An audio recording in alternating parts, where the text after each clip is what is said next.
how one can create and manage message templates from Meta. So just go to business.facebook.com. You may be asked to log in your credentials and um, enter a code for two-factor authentication. After you have logged into your Meta account, you can simply click on settings.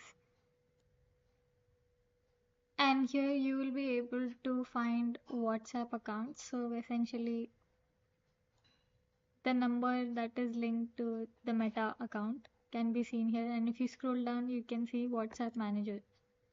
Here you will be able to see the number that is linked to the WhatsApp business Meta account.